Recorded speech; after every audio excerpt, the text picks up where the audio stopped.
Hey friends, I want to talk today about the artist's way and a variant of one of the practices recommended there that's really worked for me.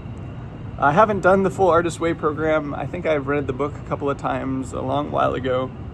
The main things that I took away from it were morning pages, which I love but don't do every day and don't necessarily do in the morning and also don't necessarily do by hand. And also artist dates, where you take yourself on a date and go do something that will inspire you creatively, and go to a museum or see some kind of exhibit or make something in a new medium to yourself or try something new. Anything that would be generative for you. And those are both well and good. They're sort of like tools that I have available in my toolbox that I don't necessarily do in full. I haven't done the full Artist Way program, as I say. But I want to talk about a variant of these artist dates that's really worked for me, which is, there's a bunch of different mediums that I make art of different kinds in.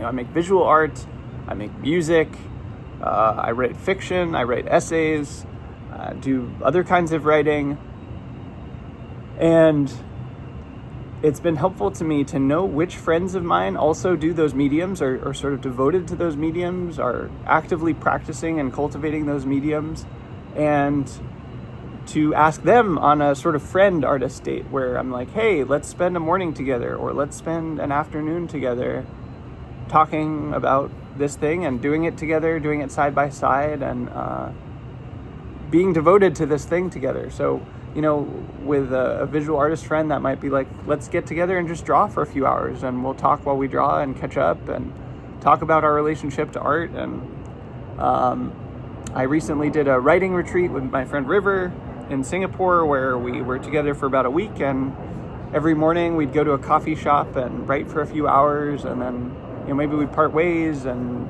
then write some more later in the day. And just having that momentum of writing alongside someone who was also writing, that I knew well, that I loved, cared about, respected, I'm inspired by, was very generative. And I think it was very generative for me, and it was very generative for River.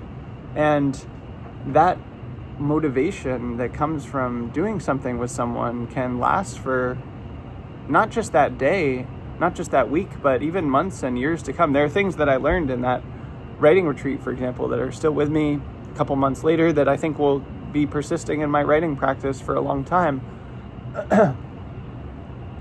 And similarly, the times that I've spent with my visual artist friends, I might learn a new technique or see how they do something, or learn a specific brush that they like or something. Like there's a handful of things that there's so many things that we can pick up from someone's in-person presence, from seeing them do the thing, watching them, being alongside them. And then of course I can also share what's worked for me and what's working for me, what I like, what I find beautiful, what's interesting to me, what my process is like. And yesterday I had a chance to meet up with a friend of mine who's a novelist who writes fiction, and that was just so generative and inspiring for both of us, I think, certainly for me. And to hear about their process and the projects they're working on, and what's challenging for them, and how they think about it, and what motivates them, and just sort of compare notes. And I hope that we'll be able to meet up at some point and write together, write alongside each other. And it's just a very powerful act to spend time with a friend who's devoted to the same medium that you are, or that you want to be, and just do it together. And you can talk or not talk, you can compare notes or not compare notes, but just spending time together doing the thing is so beautiful and so generative. And it often overcomes willpower issues, and it provides motivation, it provides new techniques and understanding of what you're doing and how to do it. It sort of levels you both up in a lot of ways. So I love doing this. I'd loosely love to do at least once of these a month indefinitely with a friend. And of course, my pilgrimage makes it really well suited to this, where when I'm in different cities, I can know, oh yeah, I'd like to do that with this friend or what have you. So, and feel free to ask me out on an artist friend date. If I'm in the area, we can try and make it happen. If we know each other and whatever, have shared context.